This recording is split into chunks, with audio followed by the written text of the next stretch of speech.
대학원생들 갈려나가는 소리 벌써 들린다. 이거 저한테 저희 대학원생들 따로 비트코인 영원되는 건 시간 문제다 하는데 저건 이제 실제로 가능한 건 맞습니다. 비트코인뿐만 아니라 은행 계좌도 마찬가지이기 때문에 저는 은행 계좌가 더 걱정이에요.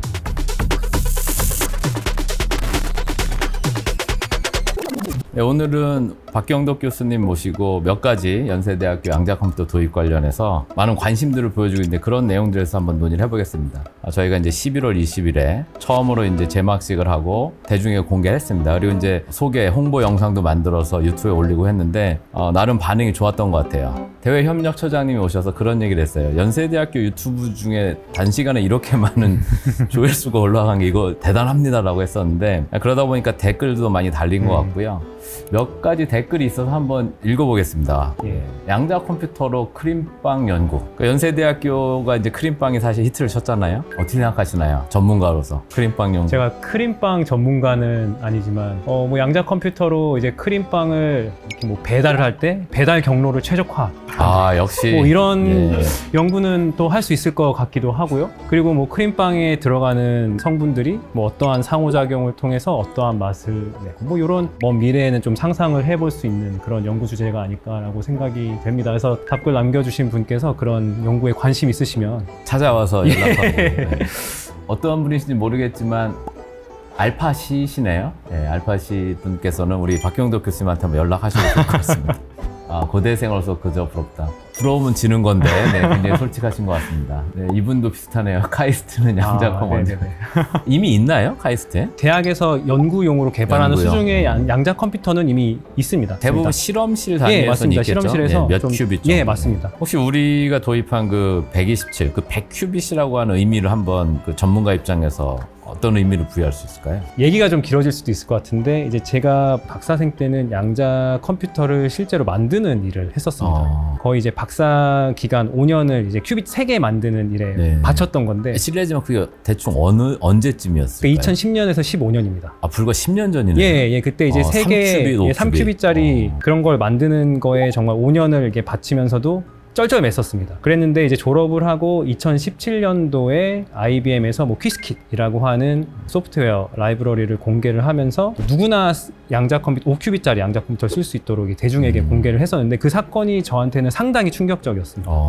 그리고 이제 그때만 해도 100큐빗 시대가 이렇게 빨리 올 줄은 몰랐어요. 뭐 그런 얘기를 하잖아요. 4, 50큐빗까지는 그냥 고정 컴퓨터 가지고 시뮬레이션도 하면 뭐 에러도 없고 더 좋다. 근데 뭐 소위 말하는 양자 이득을 하려면 이 큐빗 개수가 5, 60은 넘어야 된다. 연구실 안에서만 쓸 수 있는 그런 100큐빗짜리 양자 컴퓨터를 만드는 것만 해도 사실은 상당히 어려운 일인데요. 비전문가도 좀 쉽게 접근을 해서 일단 이게 뭔지는 모르겠지만 나 양자 컴퓨터 한번 돌려봤어, 100큐빗짜리 돌려봤어 라고 비전문가도 일단은 사용을 할 수 있도록 이것이 그렇게 대중들에게 오픈이 되었다라는 것이 상당히 큰 의미가 있는 것 같습니다. 우린 대학이니까 더 신경 쓰는 부분이 바로 이제 그런 점이거든요. 그러니까 접근성이라고 하는 거를 조금 우리가 쉽게 해줘야지만 사용해보는 거랑 뭐 책이나 글로만 배우는 건 다르잖아요. 그래서 양자 문해력을 확산시키는 데 굉장히 중요한 것 같고 역시 연세대 돈 많구나. 이 글을 품은 데는 맞는 말이네요. 맞습니다. 우리 대학의 상징적인 게 이글, 독술인데 마침 이제 우리가 도입한 QS1은 사실 이글 퀀텀 프로세서를 쓰고 있어서 이글을 품었네요. 저분 뭐 좀 아시는 분이신 것 같아요. 근데 돈이 많지는 돈이 많지는 않습니다. 여러분들이 좀 더 성원도 해주시고 기부 많이 해주시면 이글이 아니라 더 큰 이제 뭐 콘도르고 뭐 이런 것들도 이제 우리가 살 수 있을 것 같습니다. 이거는 진짜 한번 제가 여쭤봐야 될 것 같아요. 대학원생들 갈려나가는 소리 벌써 들린다. 이거 저한테 저희 대학원생들 따로 모아두시고 근데 확실한 것은 연세대에서 양자 컴퓨터를 도입해 옴에 따라서 다른 대학에서는 주어지지 않는 아주 특별한 기회가 주어진 거는 확실하다고 봅니다. 지금 대학원생은 몇 분 정도 계세요? 이제 3월 학기에 들어오는 학생을 미리 카운트를 하면은 11명 있습니다. 거기서 실제 양자 컴퓨터를 많이 사용하는 학생들은 얼마나 되죠?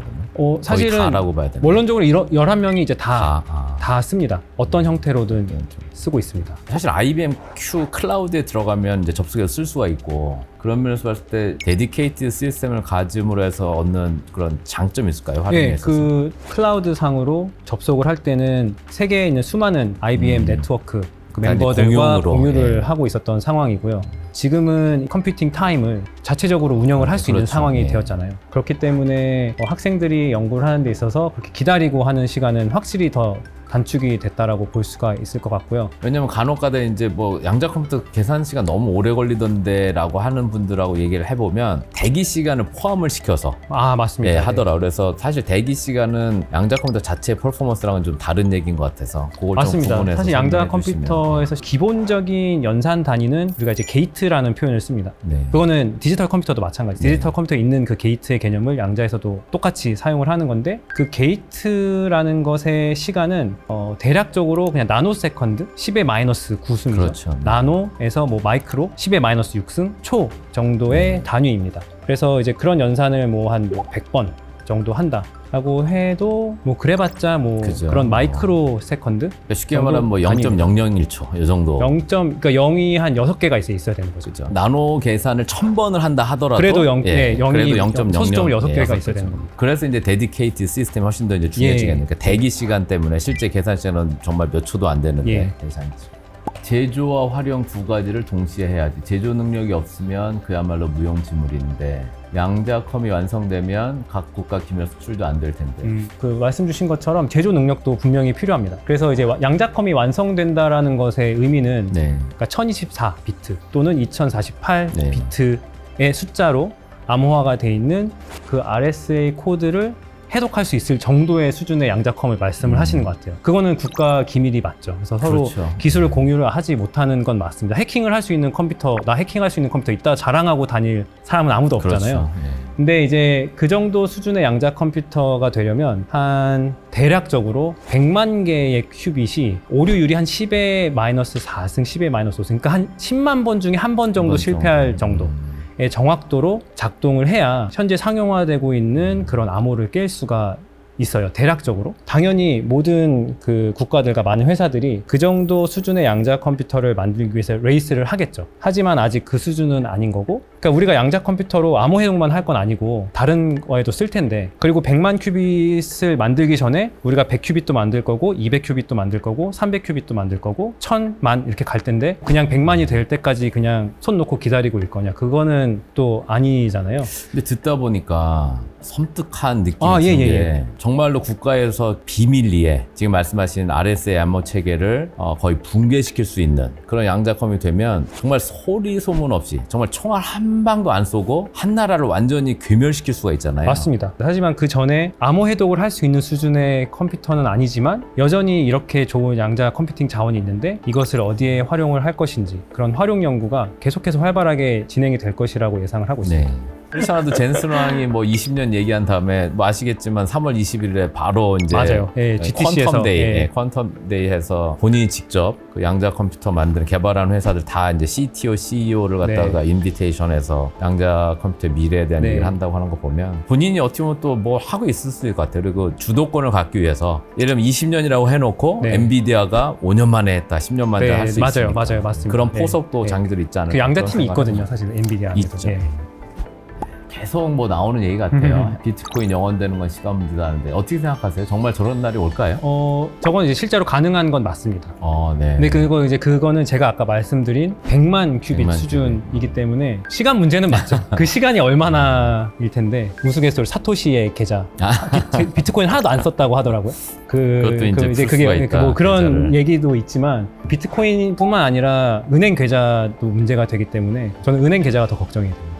양자컴을 할 수 있거나 이미 한 기존 사례들을 이건 뭐 해주실 수 있을 것 같은데요, 그렇죠? 우리가 뭐 이제 방금 전에 그런 그 암호 해독을 하는 사례가 가장 대표적인 것이고요. 그 외에도 최적화 문제. 그렇죠. 사실은 수많은 거의 모든 문제들이 최적화 문제로 이제 치환이 될 수가 있고요. 예를 들면은 미국에 있는 이제 LA 항구에서는 물류 최적화를 위해서 실질적으로 이제 D-Wave의 양자 컴퓨터를 이제 활용을 해서 많은 이제 효율이 개선이 됐는데 예를 들면 이제 그런 거죠. 이제 배가 이제 뭐 부산항에서 뭐 현대자동차 싣고 LA로 가서 이 컨테이너를 내려야 되잖아요. 내리면 이제 이 대형 트럭들이 와가지고 이제 싣고 샌프란시스코로 가건 뭐 휴스턴으로 가건 이렇게 가야 되는데 이게 결국은 최적화잖아요. 예. 그러니까 실질적으로 컨테이너들이 이렇게 스택에 쌓여 있을 때 어떤 거부터 움직이고 하는 것도 다 경로를 최적화하는 예. 문제고 그런 거 시간이 45분까지 줄어들었더라. 몇 시간, 4-5시간 예. 되다가 그런 얘기도 사실 업데이트가 된 적이 있어서 네. 조금 이제 시사하는 바가 큰 것 같습니다. 네, 지금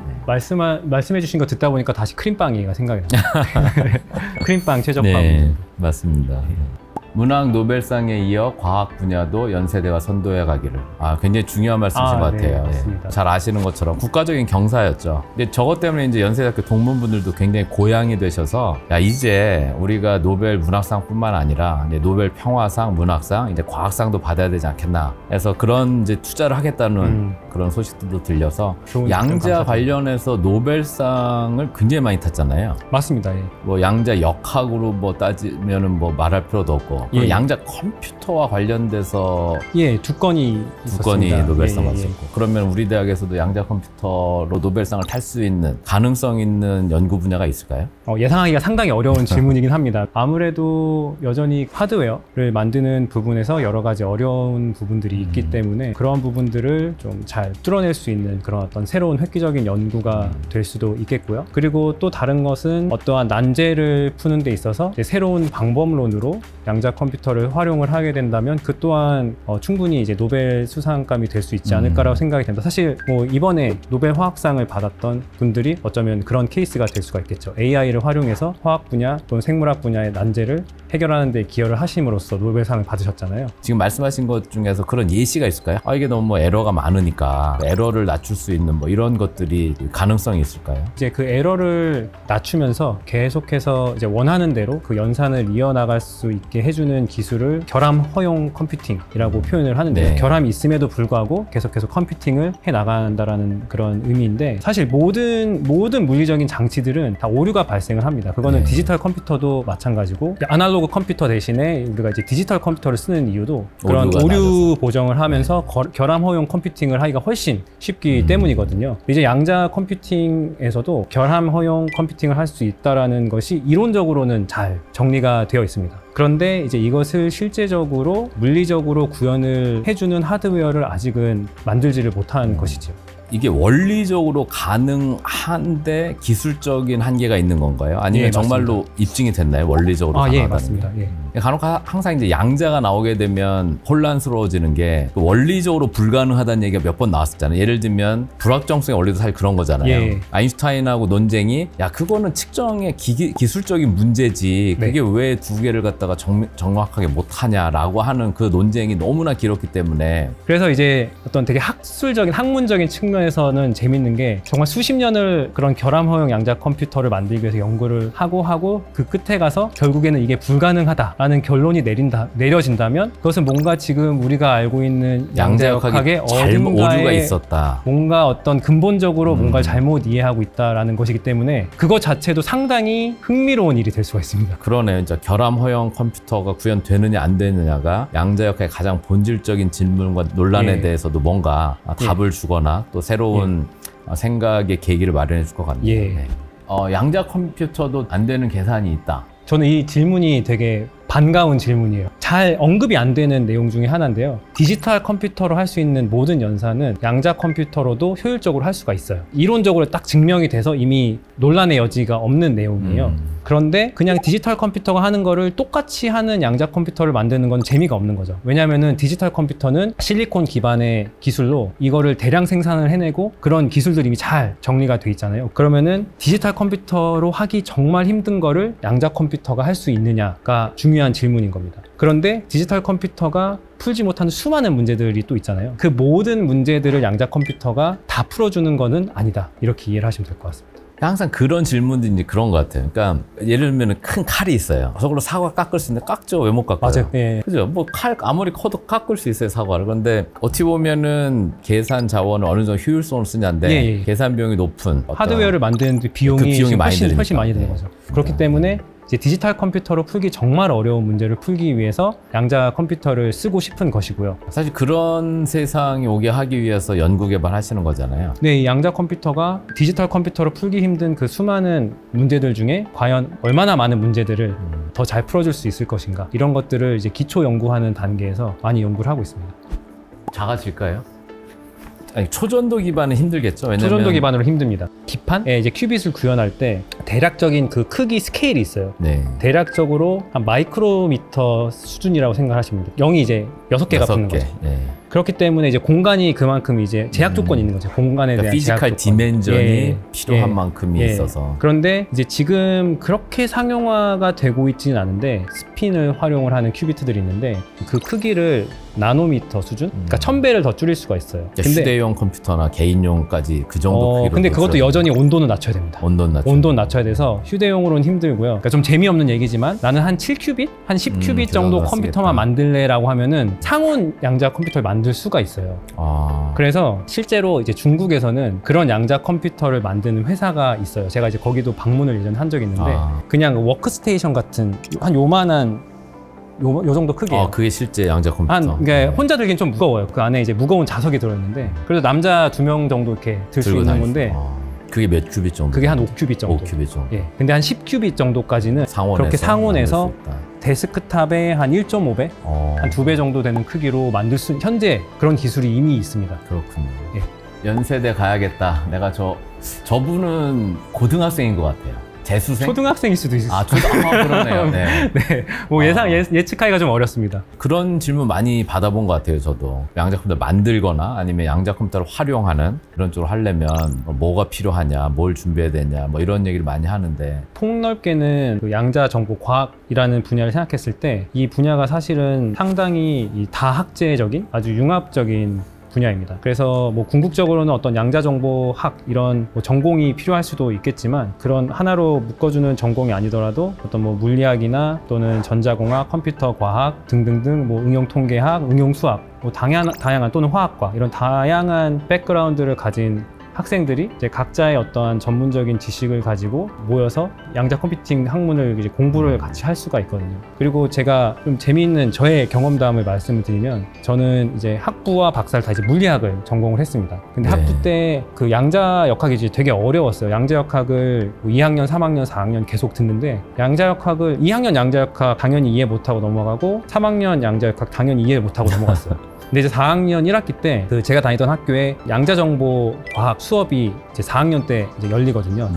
근데 그 수업을 컴퓨터 과학, 응용수학 이런 거를 하시는 교수님께서 수업을 하셨어요. 어떤 정보이론적인 관점에서 이 양자 컴퓨팅, 양자 컴퓨팅. 사실 과목이 이제 양자 컴퓨팅, 양자 정보 이론 이런 과목이었는데 이제 그분 수업을 듣고 양자역학이 뭔지를 깨달았어요.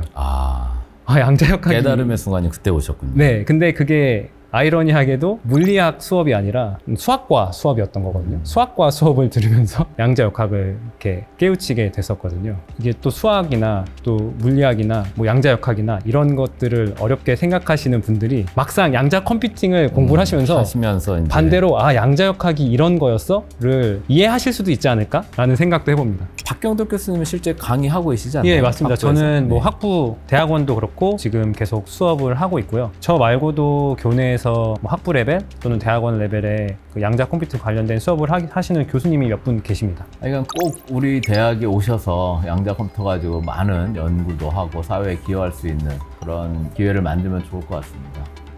아이온큐만큼은 아쉽다. 저도 이제 저런 질문을 많이 받는데 전문가 입장에서 봤을 때 정말 아이온큐가 없는 게 아쉬운 건지. 저 잘은 모르겠지만 저분은 아이온큐 주식이 있으셔서 아쉬워하시는 게 아닐까. IBM 주식을 사는 게 아니라 아이온큐 주식을 사셔서 아쉬운 게 아닐까.